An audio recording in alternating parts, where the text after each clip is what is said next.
without wasting the time and without any identification. Let us come to the point. Today I am going to discuss about the problem regarding the river and the boat, river and the swimmer, river and the person, and whatever the different terminologies can be used. So before solving the problem, first of all, we have to discuss the two important things. If a person trying to reach the point B or to reach the opposite ends, तो ये कैसे चलेगा, कैसे आएगा, क्या possibilities इसमें, किस तरह के पॉसिबिलिटीज इसमें हो सकता है। अब इस पॉसिबिलिटीज को डिस्कस करने के लिए हम लोग के एक फिजिक्स का टीचर और एक फिजिक्स के पर्सन का होना जरूरी नहीं है, क्योंकि थिंकिंग एबिलिटी किसी के पास हो सकता है। एक कॉमन पर्सन एक रिवर में, किसी विलेज में अगर एक बोट को सेल करता है, सेलिंग करता है, तो उस समय वो प्रिंसिपल को नहीं देखता है। उसके माइंड में एक आइडिया आता है कि अगर हमको यहां आना है, और ऐसा एज्यूम किया हुआ है कि this is the direction of flow of river, तो नेचुरली एक कॉमन पर्सन ये थिंक करेगा कि अगर हम यहां से डायरेक्टली बी पॉइंट की तरफ अगर डायरेक्ट होते हैं, स्टार्ट करते हैं, so the water compel it to shift from the point B to C, और ये इस पॉइंट पर नहीं आ पाएगा। And this is the drifting between the river and the boat. But anyhow, if any person wants to reach the point B, so naturally at that moment the direction of that person makes some angle from the line AB. The line AB represents the direction of perpendicular direction of the flow of river. तो ये बहुत clear है कि अगर exactly इसी point पर आना है तो यहां पर हमें किसी एंगल से स्टार्ट करना होगा। लेकिन अगर कोई डायरेक्टली यहां से अप्रोच कर जाएगा तो ये पर्सन आपको बी पॉइंट की तरफ नहीं जाकर वो सी पर शिफ्ट कर जाएगा। अब हम लोग दो क्वेश्चन को डिस्कस करना चाहते हैं। किस किस तरह का क्वेश्चन हो सकता है? There are several types of the question and it can be solved by the different ways. तो एक पहले मैं मेंशन कर देना चाह रहा हूं। First of all I have to mention, आप किसी के मेथड को फॉलो ना करें। डिफरेंट वीडियोज अवेलेबल है, डिफरेंट अप्रोच अवेलेबल है, डिफरेंट वेज अवेलेबल है, लेकिन ये स्टूडेंट से मेरा रिक्वेस्ट है कि अब जब आप अपने आप को फिजिक्स के किसी प्रॉब्लम को सॉल्व करते हैं तो सॉल्व करने का skill, how to develop a skill to solve the problem of the physics, it is very important thing. Otherwise आप एक क्वेश्चन को मिलता है, देखते हैं, बनाते हैं, आंसर करते हैं और आपको लगता है कि हो गया। लेकिन आपको ये थिंक करना होगा कि अगर इस प्रॉब्लम को अगर सॉल्व करते हैं तो ये कैसे सॉल्व होगा, और वो वे आपका अपना होना चाहिए। अब इस क्वेश्चन को अगर देखिए, ये आप क्लियर कर लेते हैं कि पॉइंट ए से अगर हम लोग बी पर आते हैं या आना चाहते हैं, तो ये तो बहुत क्लियर है कि वो फिजिक्स पढ़े या फिजिक्स नहीं पढ़े, एक नॉर्मल पर्सन इसको अगर सॉल्व करेगा तो उसके माइंड में ये आइडिया फर्स्ट आएगा कि there must be the some angle from the line A B. लेकिन आपके लिए ये सफिशिएंट नहीं है। ये जरूरी नहीं होगा कि कुछ एंगल से अगर स्टार्ट करेंगे तो यहां पर आ जाएंगे। ये डिपेंड करेगा कि कितने एंगल से आप चलेंगे, कितना इसका वेलोसिटी होना चाहिए, और वेलोसिटी, रिक्वायर्ड वेलोसिटी से अगर ज्यादा होगा तो क्या होगा, रिक्वायर्ड वेलोसिटी से वेलोसिटी बोट स्विमर का कम होगा तो क्या होगा।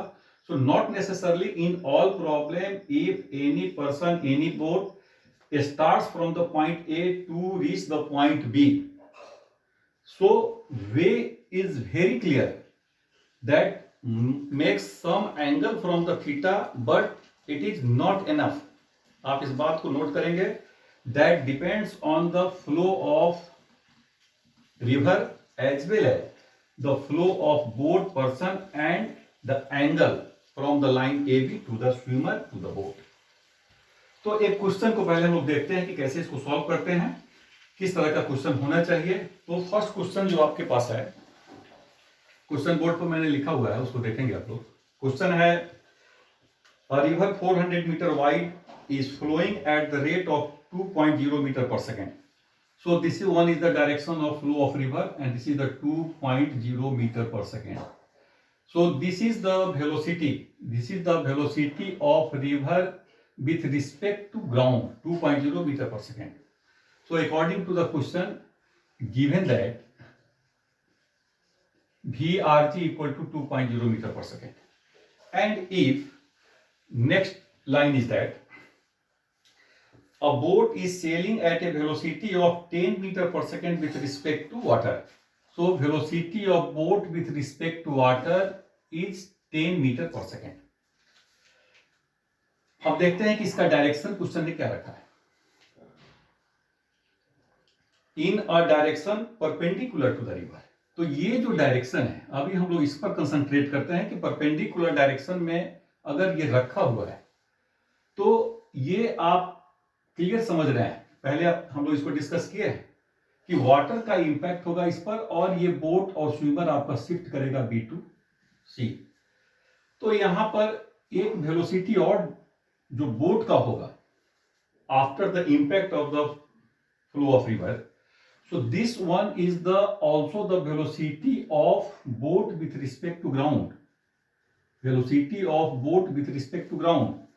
So this one is the velocity of river with respect to ground. This is the velocity of boat with respect to ground, and this one is the velocity of boat या velocity of swimmer with respect to river या with respect to water. तो हमने यहाँ पर mention किया हुआ है with respect to river, तो आप with respect to river, ये आपके पास कुछ पॉइंट्स हैं, ये डाटा आपके पास। सिंपल हम लोग इसमें कोई भी ट्रायंगल रूल को अगर हम लोग यूज कर देते हैं, पाइथागोरस को यूज करते हैं, तो अगर क्वेश्चन में है या नहीं है उसको छोड़ दीजिए।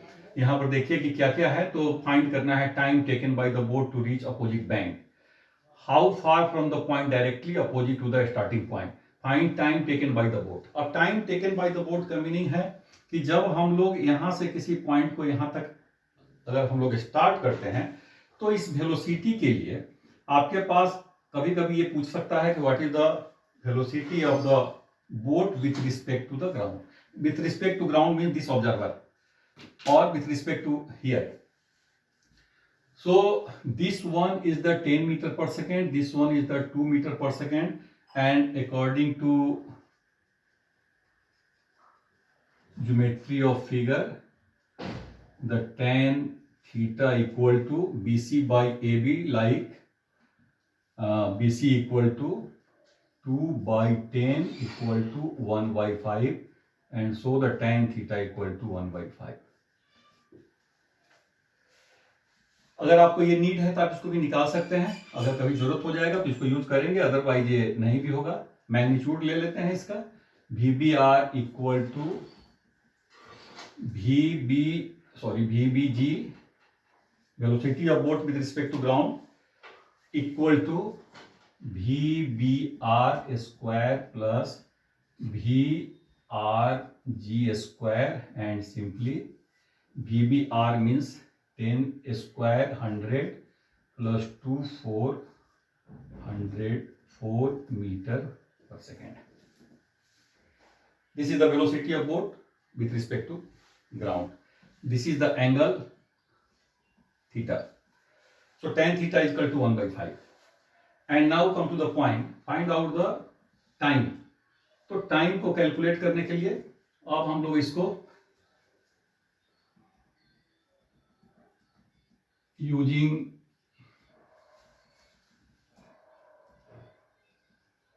The vertical direction, velocity in vertical direction, distance is vertical direction with time. So T is equal to dy. So dy is the AB or dy is the separation. Already mentioned it is the 400 meter. So 400 meter, and Vy means VBR equal to 10, and this one equal to 40 second. So this one is the time taken. So first solution is that find time taken by the boat to reach opposite bank. But if, जैसे earlier हमने mention किया है कि अगर आप इस तरह से स्टार्ट लेंगे तो आपका पोजीशन यहां पर होगा, और इसको निकालने के लिए consider horizontal direction. So x equal to Vx into t, and Vx means velocity of river in this direction, and velocity of river in this direction 2, and time 40. So this one is the 80 meter. So first problem time, and second x is equal to 80 meter. इसको हम लोग और भी किसी principal से सोच सकते हैं. अगर ये डिस्टेंस निकालना है तो इस ट्रायंगल को यूज कर देते हैं. जैसे इस ट्रायंगल को देखते हैं, ये एंगल आपने निकाल कर रखा हुआ है, थीटा दिया हुआ है, tan थीटा दिया हुआ है. ये जो डिस्टेंस है ये आपका ऑलरेडी 400 मीटर है, और आप ये सॉल्व करना चाहते हैं. So simply from this figure, using figure 2, and tan theta equal to, now compare it, x means BC and this one is the AB. So tan theta equal to ABC. The triangle represents the different distance, and there is the representation of the side by the help of the velocity. So tan theta equal to x by or BC by AB equal to x by 40, and tan theta already here, tan theta is equal to 1 by 5. So there is x is equal to tan theta equal to 1 by 5, and tan theta equal to x by AB, and this one is the 400, not 40. So 400 by 5 equal to 80 meter. So different way, not necessarily कि आप time निकालने का, distance निकालने का एक ही तरीका हो. आप और भी इसमें कुछ यूज कर सकते हैं. आपके माइंड में ये आइडिया आएगा कि आपका सबसे इंपॉर्टेंट जो इक्वेशन है, इक्वेशन ऑफ मोशन, हम लोग उसको भी यूज कर सकते हैं. ये जरूरी नहीं है कि ये कंसीडर कर लिए और ऐसे बना लिया और ये एब्सोल्यूट हो गया. कोई भी पर्सन, कोई भी टीचर, कोई भी स्टूडेंट्स इसको डिफरेंट वेराइटीज से इसको सॉल्व कर सकते हैं. हम लोग एक सिंपली सोचते हैं, किसी के स्टूडेंट्स के मन माइंड में आता होगा ये बात कि सर इक्वेशन ऑफ मोशन को आपने क्यों नहीं यूज किया. चलिए उसको भी देख लेते हैं. इक्वेशन ऑफ मोशन अगर देखना है आपको, तो इक्वेशन ऑफ मोशन के लिए हम लोग देखिए, now the third approach is that this one is the second, this one is the first, and this one is the third approach. Third approach means just a minute.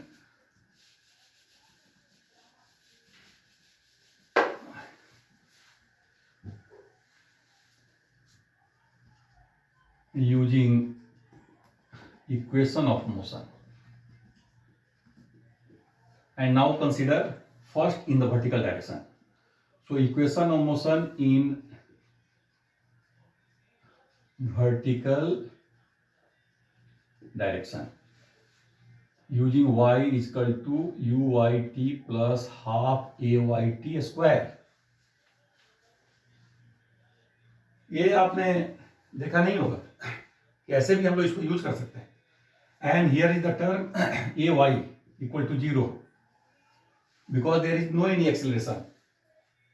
So acceleration along y, acceleration along x equal to 0, and y means separation between the points AB, and this y it is taken as the d. So d equal to uy means initial velocity, and this one is the vbr, and simply t plus 0, and this one is equal to 400. this one VBR. VBR equal to velocity, and this is the 10 into t, and t equal to 40 second. Check this, 40 second. But if you have to consider along the x-axis, along the horizontal direction, so in horizontal direction, using equation of motion x is equal to uxt plus half axt square. Without equation of motion और with equation of motion, आप triangle rule को use करते हैं, vector rule को use करते हैं, law of parallelogram use कर सकते हैं, बहुत सारा हमारे पास अप्रोच है। लेकिन हम लोग सिंप्लिसिटी के लिए एक दो मेथड को आपको बता रहे हैं, आप जिसको आपको ज्यादा इजी लगेगा और आप रीथिंक करते हैं इसको कि अगर कोई आइडिया आपके पास और है तो आप उसको यूज करिए। ये आपका अपना मेथड होना चाहिए। और हम लोग इस प्रोसेस को किस तरह से यूज कर सकते हैं, कैसे हम लोग को सॉल्व करने का है, क्वेश्चन बनाने के पहले आप इसको नंबर ऑफ टाइम्स थिंक कीजिए, रीथिंक कीजिए, तब जाकर हम लोग किसी क्वेश्चन को स्टार्ट करते हैं। And now in case of the horizontal direction, x equal to uxt, and this is the drift of the river and boat. So x equal to ux. Ux means x direction, velocity of the river along the x direction. VRT, there is no any other component of the boat. So only component is the velocity of river, and VRG into t, and VRG equal to 2 into time equal to 40, and x equal to 80 metre. और भी method कर सकते हैं, ऐसा नहीं है कि एक ही मेथड है, लास्ट है, फर्स्ट है, सेकंड है। अब देखिए डिफरेंट अप्रोच से इसको हमने सोल्व किया। तो हमारा कुछ आइडिया है कि हमारे अप्रोच को आप देखें, समझें, दूसरे अप्रोच को भी फॉलो करें। लेकिन लास्टली जो कंक्लूजन होगा किसी भी स्टूडेंट के लिए, अगर आप फिजिक्स में इंटरेस्ट रखते हैं, आप चाहते हैं कि फिजिक्स के प्रॉब्लम को थोड़ा और इजी किया जाए, तो आप किसी सोल्यूशन पर फोकस नहीं होना है, किसी भी प्रॉब्लम को डायरेक्टली किसी एक मेथड को यूज नहीं करना है। आप डिफरेंट वैरायटीज को देखिए और आप उसमें से कोई कंक्लूजन ड्रॉ करके फाइनल कीजिए। Now I am going to discuss the second question after 1 or 2 minutes. Thank you very much.